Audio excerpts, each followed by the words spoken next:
Hello les Kill Teamers. Alors, on se retrouve en ce petit jour de 3 avril pour vous présenter avec Seb. Bonjour Seb.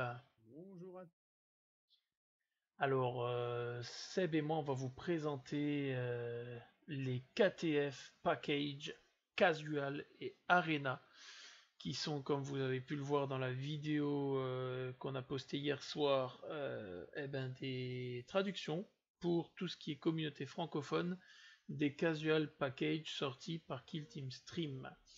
Donc, on va commencer par le livre de gauche que vous voyez à l'écran, c'est-à-dire le KTF Casual Package. Donc, qu'est-ce qu'on a dans ce petit KTF Casual Package? Il sera disponible dimanche matin, nous le publierons sur le groupe. Donc, vous pourrez aller le voir directement et le télécharger là-dessus. Donc, le KTF Casual Package, qu'est-ce qu'il dit? Donc, il a une page d'introduction. Alors, on est resté fidèle au, à l'écrit que Kill Team Stream avait fait, mais on a mis un peu notre touche au niveau de la déco et de la présentation des documents. Les seules choses qu'on n'a pas intégrées, c'est les scénarios spécifiques qui ont été créés par les chaînes de youtubeurs comme Glass of Dead ou autres. Donc, Casual Package, on a d'abord la page avec les règles. Donc, les kill teams, elles vont pouvoir être jouables en 50, 100, 125, 150, 200 points, bref. Vous mettez le format que vous voulez, il n'y a aucune restriction à ce niveau-là. Donc ça, vous jouez avec la kill team que vous voulez. Les durées de partie, 4, 5 ou 6 tours, on peut mettre plus, on peut mettre moins, vous faites comme vous voulez également. Il y a les séquences d'avant-match. Les séquences d'avant-match, on le verra après. On peut déterminer les zones de déploiement avec un D12 sur la page suivante, on vous le montrera. Et avec un autre D12, on peut choisir la zone, comment vont être placés les objectifs. Au niveau du déploiement, pour le déploiement, c'est les deux joueurs jettent toujours leur dé. C'est le plus haut qui choisit sa zone de déploiement, le plus bas choisit donc la zone où il va se déployer. Après ça, vous avez les phases de reconnaissance qui sont jouables ou pas par les joueurs. Et le point suivant, ça va être les objectifs principaux. Donc les objectifs principaux, c'est toujours les mêmes qu'on joue depuis un moment. Contrôler un objectif ou plus, c'est un point de victoire. Contrôler plus d'objectifs que l'adversaire, c'est un autre. Mettre une figurine hors combat, c'est un point de plus. Et mettre plus de figurines que l'adversaire, c'est encore un point de plus. C'est toujours limité à 12 points maximum pour les objectifs principaux. Après, on va voir les objectifs secondaires. Et les objectifs secondaires, c'est tout simplement maximum 3 points par objectif secondaire, hormis un dans le package que vous pourrez voir quand vous irez faire un tour une fois qu'on l'aura publié. Donc ça c'est pour la partie KTF Casual Package en jeu égal, ça c'est la partie jeu égal. Et en fin de partie, il y a juste encore quelque chose au cas où il y a une égalité parfaite entre les deux joueurs pour savoir comment se départager. Donc je vais laisser, donc là je vais juste montrer, oui, d'abord les zones de déploiement, on les voit à l'écran là. Ça c'est les 12 zones de déploiement. Et derrière on a les 12 styles de déplacement, de placement d'objectifs par rapport au jeu égal. Ensuite je vais placer cette vidéo sous les mains de Seb pour nous décrire la partie Maelstrom. Ici vous pouvez voir les objectifs secondaires sur la feuille. On les verra plus en détail quand le Casual Package sera sorti. Les rebondissements narratifs, c'est vrai, il faut que je l'ajoute. On peut, en jeu égal, rajouter juste un rebondissement narratif. Dans ce cas, on jette un des 12, on regarde quel est le rebondissement narratif qui sera valable pour la partie, et ça met un peu plus de piment et de fun dans vos parties. On arrive donc à la partie des règles de Maelstrom, et je laisse la parole à Seb pour nous décrire ce Maelstrom. Alors, c'est très gentil. Donc, moi, je vais vous décrire la partie des Maelstrom. Donc, Maelstrom, qu'est-ce que c'est concrètement pour les joueurs de 40K? C'est assez facile de deviner, hein, car ça reprend plus ou moins le même système. Concernant tout ce qui est durée de partie, séquence d'avant-match, déploiement, tout ça, ça reste vraiment inchangé, hein. C'est exactement tout ce qu'a dit mon collègue juste avant pour toute cette partie-là. La seule chose qui va véritablement changer et qui va apporter un peu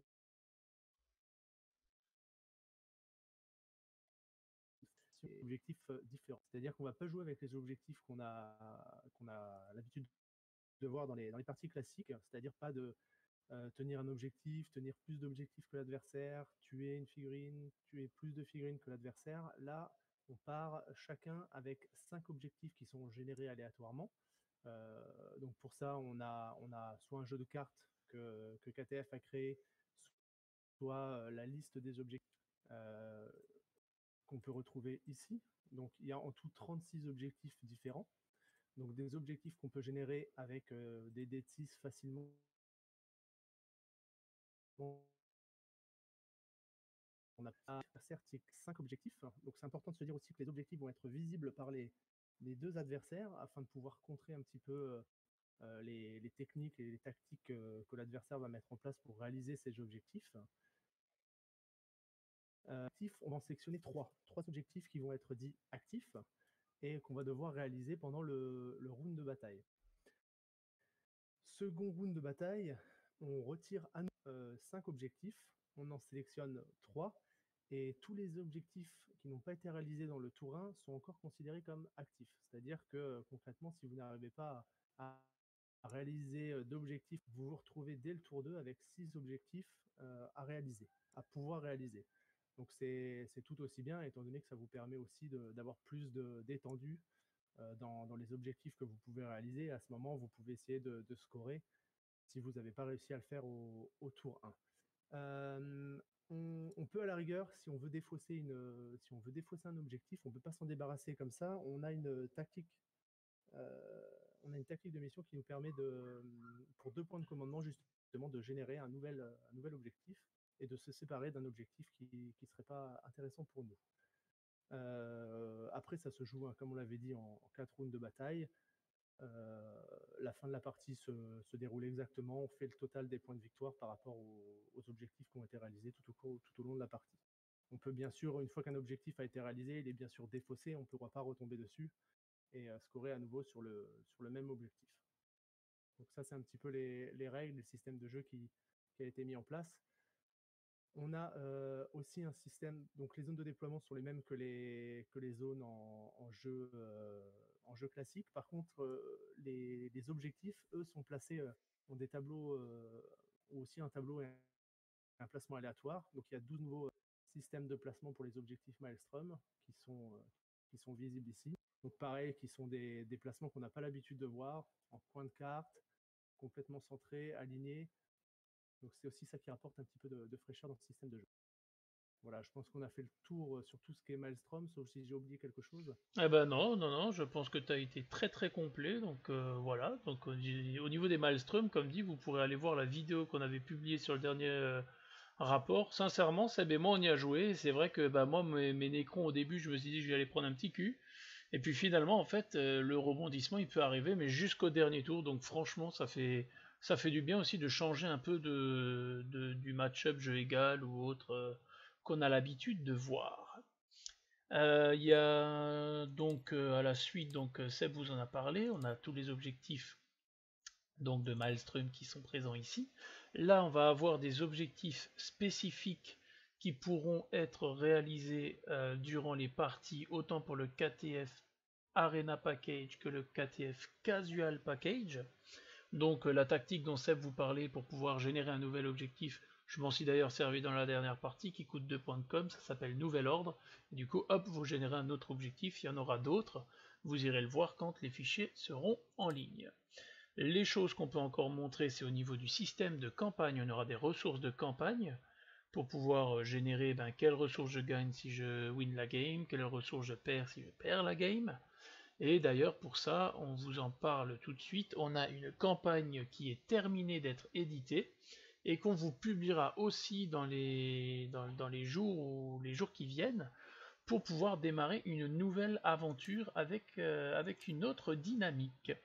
À la fin du package, vous pouvez voir les feuilles de commandement, les feuilles de score pour Maelstrom spécifique et bien sûr la même page de remerciement pour tous les acteurs qui avaient contribué à éditer ce document. On a simplement rajouté notre partie par rapport à la traduction francophone. Voilà, donc du coup, on va passer à la partie Arena. On vous dit à tout de suite.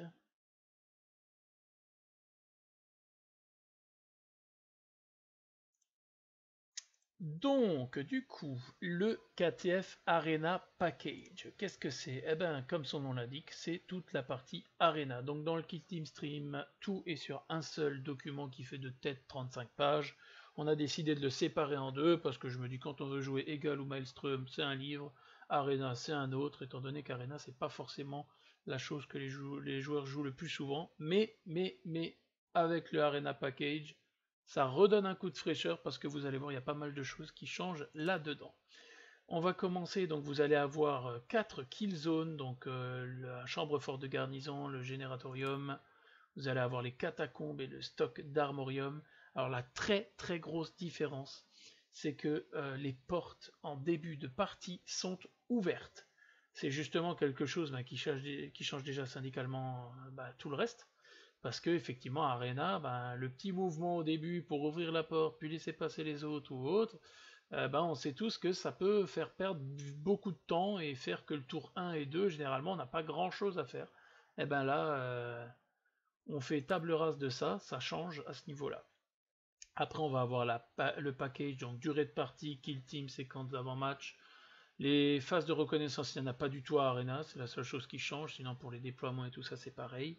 Les objectifs principaux, c'est toujours les mêmes, et les objectifs secondaires, ils sont spécifiques à Arena, certains sont communs avec les objectifs secondaires du Casual Package, mais attention, ce n'est pas les mêmes, notamment l'objectif 12, mais ça, vous le verrez à la sortie, des documents à ce niveau-là.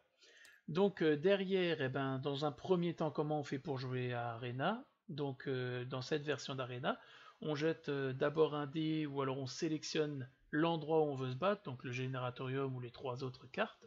Et après, on va avoir 4 missions derrière, donc soit vous tirez au dé, soit vous choisissez au hasard.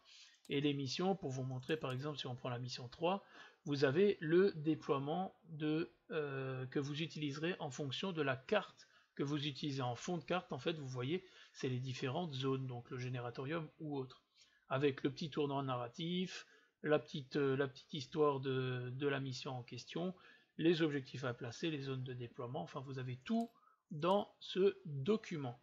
Pareil, vous avez le rappel des tactiques que vous pouvez utiliser pour justement jouer à Arena ou autre.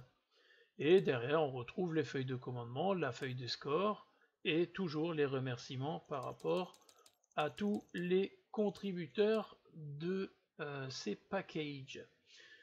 Du coup, on va laisser la parole à Seb pour nous montrer quelques cartes par rapport aux objectifs secondaires ou autres. On se retrouve tout de suite.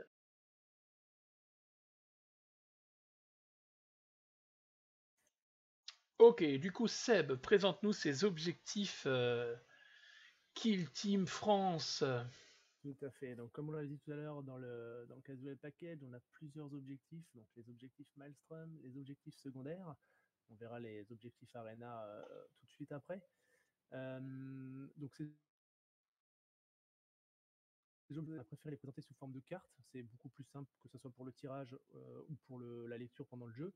Mais il faut savoir que si vous n'avez pas les cartes, c'est pas grave, étant donné qu'il y a un système qui vous permet de les générer aléatoirement avec un système de lancer un D6 pour la dizaine, un D6 pour l'unité. Il y a donc 36 cartes au niveau des objectifs Maelstrom, donc je propose que ce soit plus simple que je vous... Alors si... Hop, on va regarder, on va en prendre quelques-uns, décidément. Voilà. Merci. Quel talent. Donc si on regarde certains objectifs qu'on peut tirer, donc bon, ça reste des objectifs qui sont assez classiques. Vous avez des objectifs de contrôle, enfin des objectifs où vous devez contrôler justement des objectifs où vous devez sécuriser certains objectifs. Donc il y a une différence entre défendre et sécuriser les objectifs. Sécuriser, c'est vous devez aller prendre l'objectif et le garder pendant un round de bataille, alors que défendre l'objectif, vous devez prendre l'objectif et le défendre pendant 2 tours. Donc ça, c'est des objectifs assez sympathiques. Et ensuite, vous avez des objectifs qui sont beaucoup plus spécifiques. Là, on en a un, par exemple, objectif critique de mission. On lance un D6 pour déterminer un objectif aléatoirement sur la carte. Et on marque un point de victoire si on contrôle cet objectif à la fin du round de bataille. À savoir, certaines missions ne se jouent qu'avec 3 ou 4 objectifs. Et malheureusement, si vous lancez un D6 et que vous faites 6, cet objectif n'existant pas sur le champ de bataille, cette carte de mission est bien sûr obsolète étant donné que l'objectif n'existe pas, donc vous ne pourrez jamais le réaliser. Ça, c'est pour les objectifs Maelstrom. Alors, lorsque le casual package sera disponible sur la page, on vous laissera regarder en détail tout ce qu'il y a. Et bon, là, on a tiré un panel assez intéressant d'objectifs qui montre un petit peu tout ce qu'on peut faire. Mais il y a 36 cartes, donc c'est vraiment des missions qui sont complètement variées. Ensuite, vous avez les objectifs secondaires. Donc ça, c'est pour le jeu classique. Bon, alors là c'est pareil, hein, rien qui change réellement. Bon, ce sont tous des objectifs qui sont inédits, hein, entre guillemets. Vous avez plusieurs types d'objectifs. Là, c'est un bon aperçu qu'on a tiré, étant donné que vous avez 3 objectifs différents. Vous remarquez au niveau de la petite pastille jaune, vous avez certains symboles. Donc, lorsqu'il n'y a pas de symbole, c'est que c'est un objectif assez classique. Donc, vous pouvez scorer jusqu'à 3 points.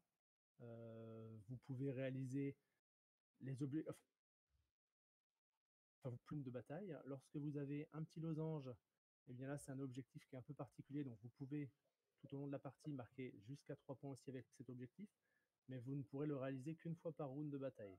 Et enfin, vous avez l'objectif vieille école. Il me semble que c'est le seul dans le paquet. Ça, c'est un objectif un petit peu spécial, car c'est un objectif qui vous permet de marquer jusqu'à 4 points de victoire au cours de la partie. Donc vous pouvez le scorer une fois de plus que tous les autres objectifs.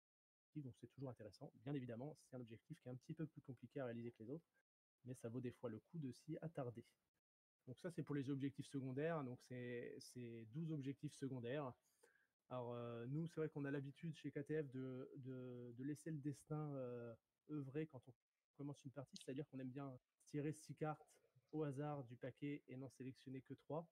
Certains préfèrent choisir eux-mêmes leurs objectifs. On préfère laisser un petit peu le destin faire le travail, et ça permet de rajouter aussi un petit peu de piment, et c'est ce qui est bien, et c'est ce qu'on aime faire, nous, en tout cas quand on joue chez KTF. Et enfin, vous avez les objectifs Arena. Donc là, pareil, hein, qui sont des objectifs assez classiques, mais qui sont quand même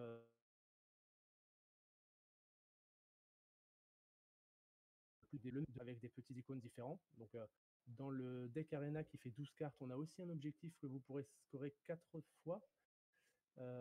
Et là, on a exactement le même système. Donc pas de losange, vous avez la possibilité de le marquer jusqu'à 3 points par partie, mais autant de fois que vous voulez dans un round de bataille.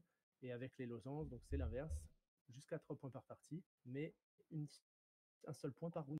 Donc là, après, c'est pareil, ça, il faudra que vous regardiez vous-même dans les différents packages qui seront mis en place à disposition dimanche, ce qui a été modifié ou pas, et ce qui est intéressant de jouer ou pas. Mais bon, ce sont tous des objectifs qui sont bien ficelés, qui sont sympathiques à jouer, et ça va permettre de dynamiser beaucoup le jeu. Hein. Ok. Sur les cartes. Eh ben écoute, ouais, nickel. Bah comme dit, au niveau de la trame esthétique aussi, on a décidé de faire quelque chose qui se lie bien entre elles. Donc les Maelstrom et les Arena ont le même fond, sauf une en rouge, une en bleu, et les secondaires, qui sont quand même les parties pour les jeux égales qu'on joue le plus souvent, ont juste une légère trame différente, mais toujours dans le même ton. Au niveau du design, donc voilà, Seb a très très bien présenté, je le remercie pour ça, la partie Maelstrom et la partie des cartes. Donc voilà, le package, il sera disponible donc dimanche matin, en fin de matinée, et puis voilà, on espère que ça plaira aux adeptes de Kill Team, que ça leur changera leur partie, et surtout, ben, ça évite de prendre le Kill Team Stream Package en anglais. Pour ceux qui sont pas très à l'aise avec l'anglais, au moins vous prenez ça et hop, vous jouez, vous êtes tranquille. Nous, en tout cas, ce sera la trame, notre cheval de bataille pour pouvoir faire nos parties. On va se baser sur ces documents-là parce qu'ils sont mixtes, ils sont bien, ils sont super bien ficelés. Donc voilà, même pour les tournois, on verra si ce sera pas une base de réflexion là-dessus. En tout cas, on va adapter une campagne qui utilisera justement les règles d'autant du KTF Casual Package que du KTF Arena Package. Mais voilà, ça, vous le verrez dans les prochains temps. Seb, je te remercie encore pour ta venue et ta présentation par Merci à rapport à toi de ces éléments. Merci à toi de m'avoir proposé de partager ça avec la communauté francophone Et ben voilà, de Team. parce que effectivement, voilà, Seb a énormément bossé sur les cartes. Il a aussi énormément aidé. J'ai plusieurs personnes. Je remercie toutes les personnes qui m'entourent dans cette aventure, dont Seb, pour l'aide, hein, parce que autant pour la traduction que la mise en page, tout ça, ça prend énormément de temps. Donc merci à eux. Merci encore à Seb. Et puis voilà, c'est sur ces belles paroles, en attendant demain matin la publication, parce qu'on la publiera donc cette vidéo le samedi. Donc ce sera demain matin que tout cela sera disponible sur les réseaux Kill Team France. Donc on vous remercie encore pour tout ça. Et on vous dit quoi, Seb? Ça a un peu coupé, mais on a bien compris. À plus, les Kill Teamers. Ciao, Voilà, ciao. c'est ça.